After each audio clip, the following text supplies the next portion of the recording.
maeneo tofauti kuhakikisha kwamba mtihani huo na watahiniwa wote wameufanya kwa ubora zaidi. Hata hivyo, tukiangazia kwenye kaunti ya Bungoma ambapo wito umetolewa kwa wananchi kuwapa watahiniwa wa kidato cha 4 wa KCSE mazingira bora yatakayowawezesha kuandika mtihani wao vyema. Riva akizungumza afisini mwake mjini Sirisia, naibu wa kamishna Bungoma Magharibi Saamoja amesema itakuwa bora iwapo watahiniwa watapewa nafasi bora kwenye mchakato mzima wa mtihani huo, akiwataka kuripoti visa vyovyote ambavyo huenda vikahujumu zoezi hilo. Aidha, Osodo amewahakikishia watahiniwa na wasimamizi wa mtihani huo usalama wa kutosha, akidokeza kuwa kufikia sasa zoezi hilo halijakumbwa na tatizo lolote, huku akitaka usalama kuimarishwa licha ya maafisa wa polisi kuangazia hilo. We opened safely. All the vehicles that were transporting exams were accompanied by security officers to every examination center. And the center managers, who are also principals, also came on time, all of them, and we released the morning exams. By about midday, all the exams were brought back, that is the morning exams, and they were safely locked in our container. In general, security of the schools that we have taking their exams is okay.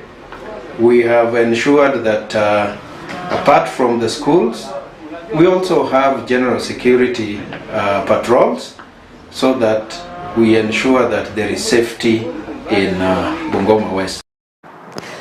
Na mtazamaji, katika hali hiyo ya mitihani, wanafunzi 8 kutoka shule ya wasichana ya Makande jijini Mombasa walizirai baada ya gesi kuenea darasani walipokuwa wakijitayarisha kufanya mtihani wao wa KCSE mapema leo. Tukio hilo la alfajiri liliwalazimu walimu na maafisa wa polisi kusitisha mtihani kwa muda ili kuwaondoa watahiniwa hao shuleni humo. Kwa mjibu wa mkurugenzi wa elimu eneo la Mvita Ali Aden, gesi hiyo ilitoka sehemu ya shule na amewataka maafisa wa polisi kufanya uchunguzi ili kubaini chanzo cha kisa hicho. Sasa, there is a small boy, Aaron. They are now in stable condition, although we had one who was on critical condition when we were moving her from the scene. And it was around 7:15 when we received a distress call from the OCPD Maxwell Agoro. We activated the ambulances, we activated a team of fire and rescue, then the hazmat team. So you can see the multi-agency here because we have also EPRA around. We have public health and health officials around, and we were all here to make sure, number one is to make sure what type of gas is on the air and how we are going to handle it. But with the machine, it has detected that the amount of gas as we speak now, it has gone low and is no longer poisonous or dangerous to anyone. For now, what we'll do, we are going to condone the area, but the area that we suspect that there is that gas, because we have a team of investigators here, because like behind me is Odo is in charge of high risk. We will with in charge of police and DCI. So we will condone the area, investigate, and once we get to know who is the culprit, so definitely we'll take action, because the authorities here, EPRA, ourselves, police, DCI, and health, and definitely we'll take action and take who is responsible to court. Na mtazamaji, waziri wa elimu Julius Migosi leo aliongoza zoezi la kusambaza karatasi za mtihani katika eneo bunge la Nyali, kaunti ya Mombasa. Akizungumza wakati wa zoezi hilo, Migosi aliendelea kutoa onyo kwa wale watakaopatikana wakitekeleza wizi na udanganyifu kuwa watakabiliwa kisheria. Hii ni huku zaidi ya walimu 10 wakishtakiwa kwa kukiuka kanuni za mtihani huko kaunti ya Homa Bay. Aidha, Migosi amesema kuwa kufikia sasa shule 35 zimeripoti visa tofauti katika mtihani unaoendelea kati ya shule zaidi ya 75,000 zilizoko humu nchini. Migosi aidha aliongeza kusema kuwa serikali imeweka mikakati kabambe ya kuhakikisha kuwa madarasa 16,000 yamejengwa na kukamilika ifikiapo mwishoni mwa mwezi wa Disemba ili kufanikisha masomo ya sekondari msingi mwaka ujao.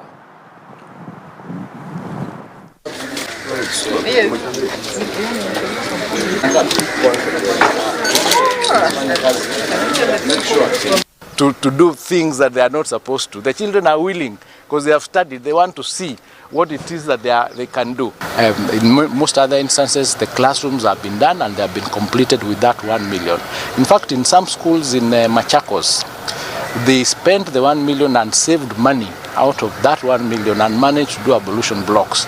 And we were very happy with that kind of use of resources because they were prudent in how they were using those resources.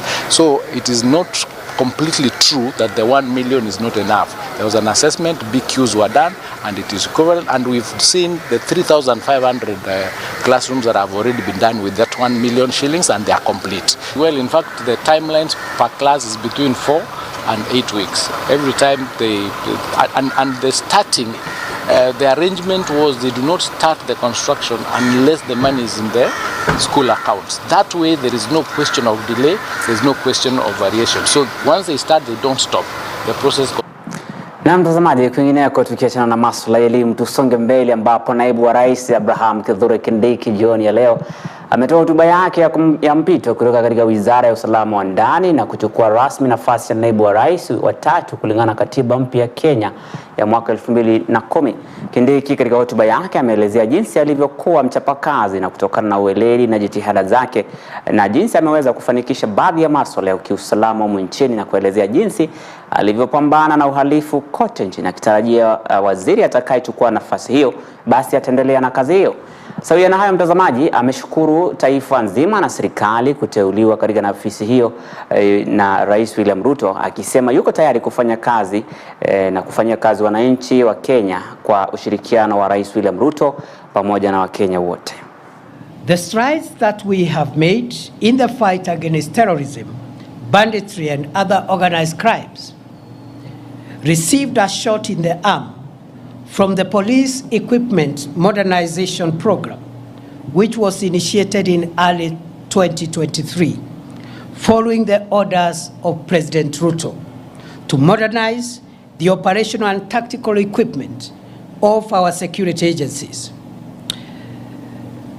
The 37 billion shilling 5-year program is underway, with 7.6 billion shillings already spent to acquire armored personnel carriers, mine-resistant, ambush-protected vehicles, personal protection equipment for the police, as well as sophisticated weaponry to provide enough firepower to protect our nation. I am humbled to be of service to this country as its Deputy President, and to formally take the reins to support and assist President William Ruto and the team he leads towards the realization of his vision to deliver the transformation of Kenya. It is an honor to serve my country at such a time as this, when Kenya is moving forward and upwards to the heights that our forefathers envisaged when they fought for the establishment of our republic. The founders of our nation and those who fought to make us a free people triumphed over the oppressive chains of colonialism, not only because they worked hard for it, but because they remained united. Today, as in the past, the quest for national unity is undeniably the most profound aspiration animating our national conversation. Why? Because we are coming from a rough patch where we had been enthralled in a rather unfortunate conversation about distinction, difference, and division. At a time when the country desperately requires a rallying call to pull together to steer our nation to greatness during these challenging times. Na mtazamaji, ni afueni mara tena kwa Wakenya wanaotafuta pasipoti ya usafiri baada ya Naibu wa Rais Kindiki kutangaza katika hotuba yake kuhusu kupunguzwa kwa siku za uchapishaji na mchakato mzima wa kutengeneza pasipoti hizo kutoka siku 7 hadi siku 3 ifikia hapo mwishoni mwa mwaka huu. Ikumbukwe kuwa awali ukusanyaji wa pasipoti uligharimu muda wa zaidi ya miezi miwili licha ya mageuzi hivi majuzi kufanywa na kupunguza muda wa kusubiri hadi siku 7 licha ya Naibu wa Rais kuongeza kuwa juhudi zaidi zitafanywa na maafisa walaghai wapo mbioni kuchunguzwa kwa madai ya ufisadi na ulaghai kutoka kwa Kenya, ambapo ametaja kwamba kutoka siku 7 zitapunguzwa hadi siku 3 ambapo zitakuwa zikipeana pasipoti hizo. Kenyans, by September 2022, our country's infrastructure for the production and supply of Kenyan passports had completely collapsed owing to the breakdown of printing equipment, huge supplier debts, and chronic corruption cartels that took advantage of the situation to extort money from desperate applicants. After many months of reorganizing and financing arrangements, as well as personnel deployment at the Immigration Department, I am proud to report that as I leave the ministry, the government has been able to acquire modern printers and all the pending supplier debts have been paid. The passport production and delivery waiting period has been reduced from more than 12 months in 2022 to 7 days at present. The backlog of 724,000 passports has been cleared, and the challenge now is to expedite the delivery process to clear the 85,000 uncollected passports that are ready. As I leave the reins of the ministry, I am proud to report that the corruption cartels of staff and members of the public that used to harass passport applicants have been dismantled, and 17 ringleaders, including immigration officers, are facing ongoing criminal prosecution. As I exit, I am convinced beyond doubt that the milestone of reducing the waiting period from the current 7 days to 3 days by the close of this year remain feasible. Na mtazamaji, siku za mwizi ni 40. Mshukiwa mmoja wa wizi huko Kericho amewashangaza wengi na wenyeji baada ya kurudisha pikipiki iliyoibwa ikifuatwa na kundi la nyuki. Mwanaume huyo wa makamo alisalimisha pikipiki hiyo kwa mmiliki wake kabla ya kujiwasilisha kwenye kituo cha polisi cha eneo hilo. Wakazi wa eneo hilo wakiongozwa na Jerus Kirui walielezea kushangazwa kwake na kitendo kisicho cha kawaida cha mwizi huyo cha kutubu. Hata hivyo wakisema hilo litakuwa funzo kubwa kwa wezi wengine. Walidai eneo hilo limekuwa likishuhudia visa vingi vya wizi wa pikipiki, wakiwataka maafisa wa usalama kuharakisha msako mkali dhidi ya wahalifu katika eneo hilo. Mtu fulani ametokeza mahali akafika kwa alarm, kaona akisukuma bodaboda akitumia kusukuma sio kuendesha, na kwa sababu hiyo alikuwa amebeba nyuki kwa kichwa yake. Lazima tukomeshe uwizi na kila mtu afanye kazi kwa mikono yake. Hujui kitu mtu alifanya ndo akapata hiyo kitu. So that is something which is I don't really tolerate such a thing. Na mtazamaji, ni swala la kushangaza zaidi ambapo mwizi huyo alifuatwa na nyuki, ambapo alipatikana akisukuma pikipiki hiyo akirejesha kwa mmiliki wake. Ni jambo la kusikitisha sana, si kwetu tu bali pia kwao lipo haya. Na kwingineko, Inspector General wa polisi Douglas Kanja hii leo alifika mbele ya kamati ya bunge ya usalama kujibu maswali kadhaa kuhusu madai ya kutekwa nyara na mauaji ya kiholela ya Wakenya wakati wa maandamano ya kupinga mswada wa fedha iliyoanza mwezi wa Juni mwaka huu. Hata hivyo, Kanja alibainisha kuwa visa 57 vya utekaji nyara vimeripotiwa nchini tangu mwezi Juni mwaka huu, ambapo watu 29 kufikia sasa bado hawajulikani walipo, miongoni mwao akiwa ni mwakilishi wadi wa Dela huko Wajia, na wala polisi haina habari yoyote aliko mwakilishi huyo. Aidha, watu 22 wamepatikana wakiwa na hai huku 6 wakiuawa kwa mjibu wa Inspector General wa polisi Douglas Kanja, huku mauaji mengine yaliyoripotiwa ni ya wanaume ikilinganishwa na wanawake. Kanja amekanusha kuwa polisi wanahusika na ambapo amekanusha na madai ya kwamba polisi wanahusika na utekaji nyara. whereby one Yusuf Hussein Ahmed, MCA Dera Ward, and also the minority whip, Wajir County Assembly, went missing. So far, after the report was made to the police, we have been carrying out our investigations, and in this case remains active to date. We have not yet gotten additional information on the whereabouts of this honorable member of Wajir County.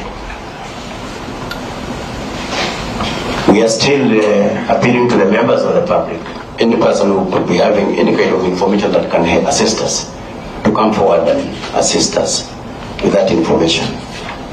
And previously I made it clear that police don't abduct, police don't kidnap, police only arrests, and we detain in the lawful facilities, that is within police stations. And after that, investigations are commenced immediately.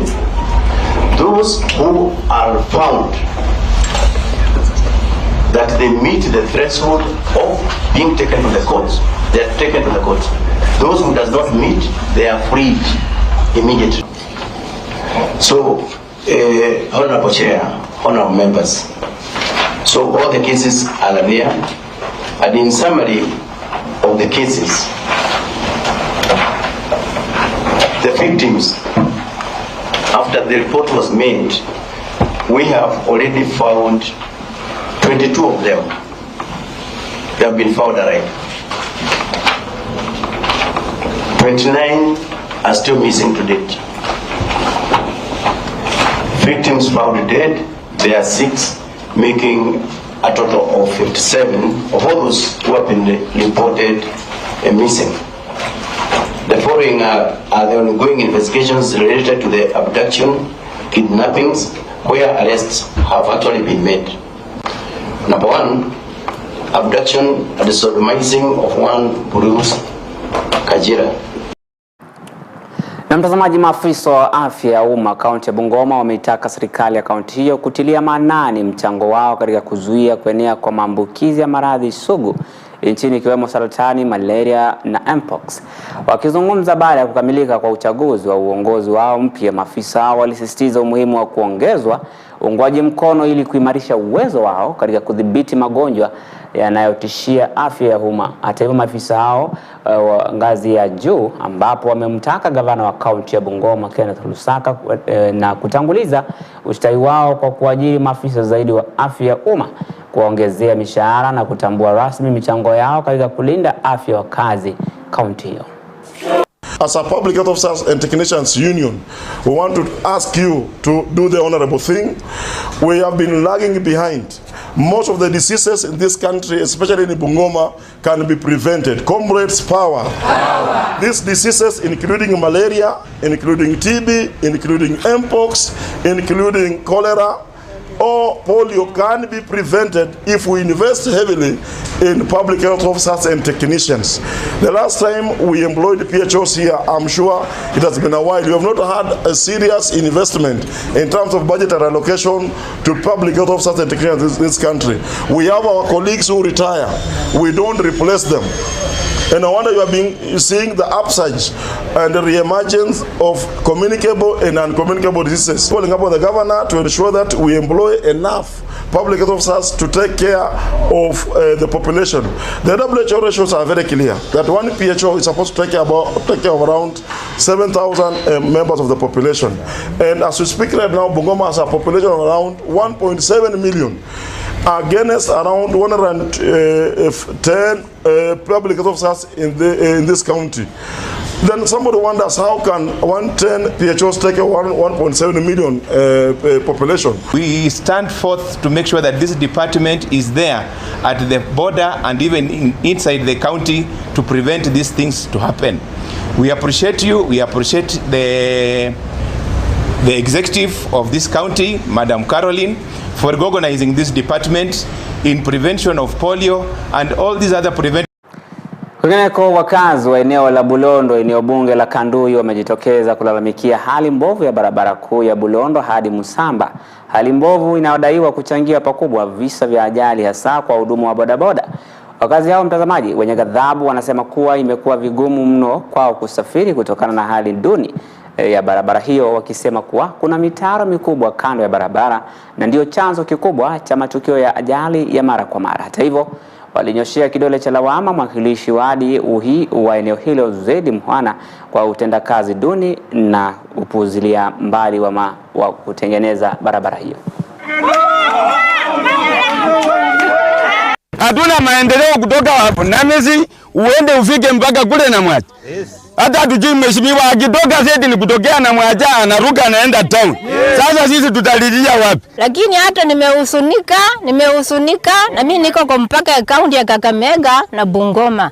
Wajameni, kila wakati magari naanguka, watu wamekufa, wameisha. Jameni, serikali mtusaidie.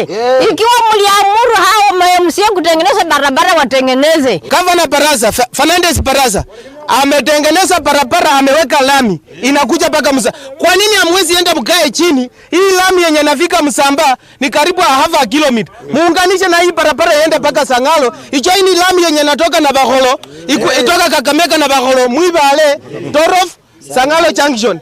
Msibebe watu kama watoto. Watu walimupigia kura na roho moja. Watu walimupigia kura wakijua mnaenda kufanya maendeleo. Ukipita jioni, ukipita mvua imenyesha, watu tunaanguka kwa shimo. Hii barabara iko na shimo kubwa sana. Tunaumia mama kufanya biashara. Siku ya Harambee mama akienda sokoni asubuhi kama kumenyesha, hiyo njia haipitiki.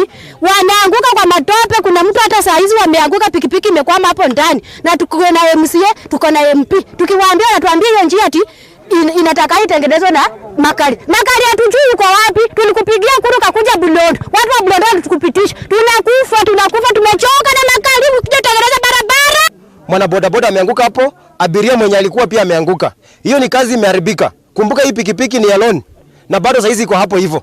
Huyu kijana, swala kwanza, je, hiyo pikipiki italipa? Na tukisonga mbele na taarifa zingine, tuelekee huko Taita Taveta na Voi. Wakazi wa Kajire wadi ya Sagala, eneo bunge la Voi, kaunti ya Taita Taveta, wamelalamikia kutengwa kabisa kwenye masuala ya maendeleo, licha wao hata kutoa kipande cha ardhi kilichotumiwa kujenga shule ya umma ya Kajire. Wakizungumza wakiwa na ghadhabu, walielezea kutofaidika kimaendeleo, huku wakiapa kuadhibu viongozi wao wakati wa uchaguzi ujao iwapo hawatawajibika. Shule yenyewe mahali nimeolewa, Bavia ndio ametoa hii shule, na kuna tanki imejengwa nje yetu, na tukaona wana kijiji wengine wakaja wakakataza maji asiingie kwa hiyo tank. Kwa hivyo sasa tumekataa kufinyiliwa kuanzia sasa, na tunataka maendeleo yetu, tukiamua tusipate mwenye anakuja atukataze maendeleo. Ndipo sasa tunauliza viongozi, hiyo ni haki kweli? Unaposikia mama ametangulia kusema kuna tangi mbili zililetwa za Kajire, zilipita huko. Sasa hii wamezidunga maji, zinaingia maji, lakini sisi walitunungalia maji. Sababu ni nini? Podium tulikuwa nataka ijengwe hapa, wakakataa. Wakasema bondeni hamwezi kuwa na vitu vya thamani kutoka kwa serikali yenyewe. Mimi nitaenda na msimamo ya kwamba hatutarudi mahali wametutoa. Nikiwa mzee wa mtaa wa Bondeni, hawa wananchi wote tutahakikisha ya kwamba sehemu hii tumejenga hall, sehemu hii tumejenga vibanda za biashara, sehemu hii tumejenga ICT, sehemu hii itakuwa ni soko ya kina mama wa kusuka vikapu vyao hapo. Na kama shule uwanja umekuwa mdogo, shule tutaipeana uwanja ambao ni mkubwa, wakitaka kujenga temporary wanaweza jenga hata kilomita 1 mraba. Tunataka kutengeza modern town hapa. Tunataka kutengeza ICT center hapa. Tunataka vijana wetu tuajiri kazi hapa. Sasa wale wenzetu wenye hawana maono ndo wanatupiga vita. Ndo wanataka kuuza hii eneo. Mtakubaliana na hiyo? Sisi hatutarudi nyuma. Sisi hatutatishiwa. Na kwingine, kwa Wizara ya Mazingira kwa ushirikiano na shirika la Jacobs Africa iliandaa mkutano wa mashirika ya kijamii jijini Nairobi ili kutathmini hatua zilizopigwa tangu mkutano wa hali ya hewa barani Afrika ulioandaliwa mwaka jana humu nchini. Afisa mkuu wa shirika hilo ameweza kuelezea hali na hatua ambazo zimewekwa kwa mikakati ili kuhakikisha kwamba mazingira ni bora na safi. If we don't take action, between now and the 2050, we are likely to lose our GDP by about 3 to 5% of our gross domestic product. And that by itself simply means that livelihoods are negatively impacted. Our ability to create wealth is negatively impacted. The floods and the droughts that happen every 10 years, we've understood that now the cycles are shorter. It's every 3 years.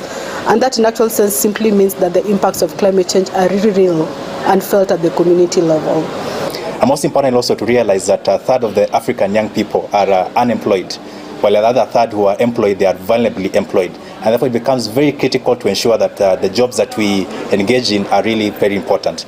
And in this particular initiative, we intend to create 3 million jobs for young people across the African continent. And we are glad really that government of Kenya, together with other partners, are taking a step forward to ensuring that young people are meaningfully employed, particularly in agriculture. We do need to be able to keep the momentum by making sure that we're not just talking about these issues, but we're actually implementing. And so it's exciting to see the amount of work that has been done and also to hear what else needs to be done. Na kwingineko, polisi wamenasa pombe haramu iliyokuwa ikitengenezwa katika nyumba mtaani Fedha. Watu wanane wamekamatwa na kunasa lita 480 za kemikali hiyo na katoni kadhaa za vileo vya kisasa. Akizungumza na wanahabari, kamanda wa polisi Michael Mshiri alisema kwamba polisi pia walipata mabandiko ya halmashauri ya KRA inayodaiwa kutumiwa na watengenezaji wa vileo hivyo kukwepa kulipa ushuru na kuwadaa watumiaji wa vileo hivyo. Hata hivyo, vile Mshiri alidai kuwa mazingira ambayo vileo hivyo vilikuwa vinaandaliwa si salama, huku akionya wote wanaoendeleza biashara hiyo haramu hawatasazwa kisheria. This is an effort that we must sincerely thank the community for, because without the involvement of the community in such operations, we can do very, very little. Behind me, you can see we got some elders here, members of the community who are able to work very, very closely with the police. And out of this operation, we can confirm that this is a very secluded house. No activities were seen to be done from this point. But that did not stop members of the public from giving us this information. Already we've found 480 liters of ethanol.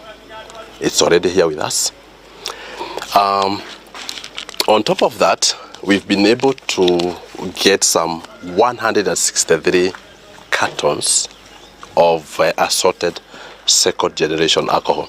These are products, of course, that are dirty, prepared in a bad way, and they are completely a health hazard. The other item that we've been able to find is 1 roll of KRA stickers. Sisi hatukuwa tunajua, lakini mimi nilikuwa nikipita kwa njia nikaona umati wa watu na mimi nikaja kuhudhuria. Kuja kuhudhuria ndipo nikakuta ni hii pombe hii ya young generation.